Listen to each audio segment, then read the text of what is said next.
Halo, Assalamualaikum. Selamat siang teman-teman kelas 9. Hari ini di jam ketiga, pelajaran terakhir, pelajaran PKN ya.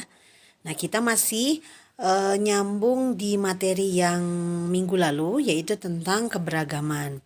Nah, kalau kemarin kita belajar tentang faktor penyebab keberagaman yang terjadi di Indonesia, berapa suku bangsa yang ada di kita, kemudian faktor-faktornya apa saja, terlepas dari letak geografis, mata pencaharian, kemudian kebudayaan, dan lokasinya di mana, apakah di jalur perdagangan atau bukan. Nah, itu yang kemarin kita belajar tentang faktor penyebab keberagamannya. Nah, sekarang, karena keberagaman itu memunculkan beberapa permasalahan, yaitu perbedaan. Nah, di sini kita akan belajar konflik.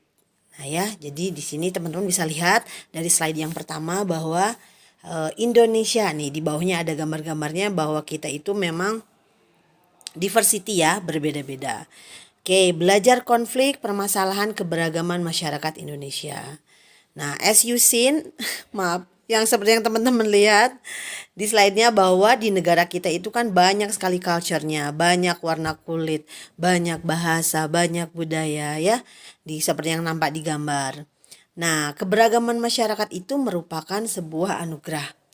Ya, karena merupakan anugerah, itu juga sekaligus menjadi kekayaan bangsa dan menarik atau menjadi daya tarik bagi wisatawan asing atau lokal ya. Jadi karena banyaknya kebudayaan, jadi setiap suku atau setiap suku bangsa tertarik untuk saling mengetahui, tertarik untuk saling mempelajari, ya itu jadi salah satu daya tarik. Kenapa disebut anugerah? Karena begitu banyaknya hal yang berbeda, maka begitu banyak juga yang bisa dipelajari. Ya, di sini kita adalah salah satu alasan bahwa kita harus cinta Indonesia. Oke, belajar konflik yang pertama. Konflik itu berdasarkan tingkatan dan jenis. Nah, kalau berdasarkan tingkatan, konflik itu ada dua macam, yaitu konflik ideologi dan konflik politik. Nah, karena sesuai dengan namanya ideologi, maka faktor agama gitu ya, atau ideologi tidak selalu agama ya, atau selalu ide-ide tentang ide bisa ya, ideologi itu tidak selalu agama, atau tentang pemikiran ya, sudut pandang seseorang itu bisa menjadi pemicu sebuah konflik. Kemudian dengan politik. Nah, kalau politik berarti hubungannya dengan konflik kepentingan, biasanya seperti itu. Nah, berdasarkan jenis ada 4, yaitu suku, agama, ras, dan golongan. Ini sudah jelas ya. Nah, kalau berdasarkan suku, misalnya ada chauvinisme yang pekan lalu Ibu bilang bahwa kecintaan yang berlebihan terhadap suku sehingga mendiskreditkan atau menjelekkan atau bahkan menindas suku yang lain. Berdasarkan agama pun sama. Jadi kadang salah satu ajaran yang agama ini berbeda memandang terhadap sesuatu dan agama yang lain berbeda tentang memandang sesuatu, itu juga bisa memicu konflik. Ya. Kemudian ada ras. Nah, ras itu rasis ya. Jadi misalnya yang berkulit gelap merasa lebih buruk dari yang kulit putih, padahal mah tidak seperti itu. Atau misalnya yang berambut coklat cenderung dianggap lebih bodoh daripada yang berambut hitam, for example like that ya. Itu macam-macam, itu ras dan golongan. Kalau golongan itu bisa komunitas-komunitas ya, kalau konflik antar golongan. Nah, di sini ada contohnya sedikit. Nah, teman-teman bisa cari di buku nanti ya untuk yang lebih lengkapnya. Nih, konflik berdasarkan tingkatan nih, yang ideologi nih. Ini ada yang Palestina sama Israel ya. Itu sebetulnya bisa dua-duanya, bisa ideologi, bisa politik, tapi Ibu simpan di ideologi.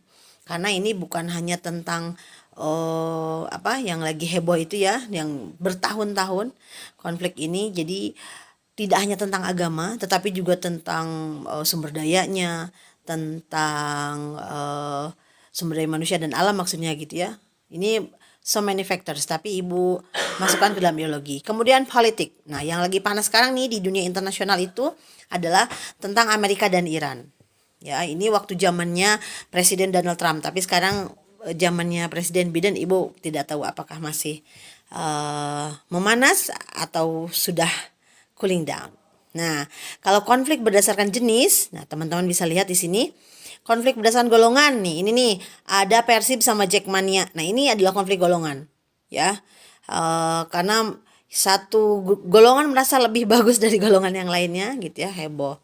Kemudian ada konflik antar suku di Timika Papua. Nah ini tuh kayak rebutan lahan ya, ini antar suku, rebutan lahan untuk membajak.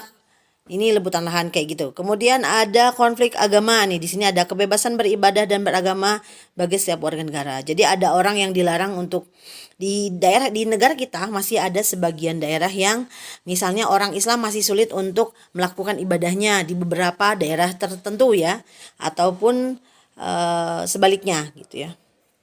Tapi yang Ibu tahu sih biasanya orang Islam yang sulit melakukan ibadah gitu ya. Jika dia adalah minoritas atau yang golongan kecil. Kemudian ini ada rasisme. Nih, ini rasisme, orang-orang pada datang ke HAM karena didiskreditkan atau merasa dipojokkan. Nih, katanya tangkap dan adili pelaku rasisme. Ya, ini berdasarkan rasnya. Nah, itu saja mungkin untuk pertemuan kali ini ya. Jadi kita hanya belajar tentang konflik saja. Nah, karena kemarin kita sudah belajar keberagaman menimbulkan konflik. Nah, ini ada beberapa jenis konflik, ada berdasarkan tingkatan, ada berdasarkan jenis. Kemudian contohnya juga sudah. Nah, sekarang giliran teman-teman yang cari tahu. Nih, ada di slide terakhir. Yuk cari tahu. Nah, yuk cari tahu itu, ini Ibu sudah siapkan bagannya, ada antar suku, antar agama, antar ras dan golongan. Nah, teman-teman silakan boleh googling atau cari di buku PPKN yang nanti Ibu share. Contoh konfliknya apa? Kemudian uraian singkat terjadinya konflik. Misalnya antar suku Jawa dan suku Batak misalnya. Contoh konfliknya apa? Rebutan lahan, for example like that ya. Uraian singkatnya misalnya keluarga A merebut lahan orang Jawa misalnya atau sebaliknya kayak gitu ya. Teman-teman silakan satu-satu saja contohnya. Saya tunggu hari ini sampai jam 3 ya.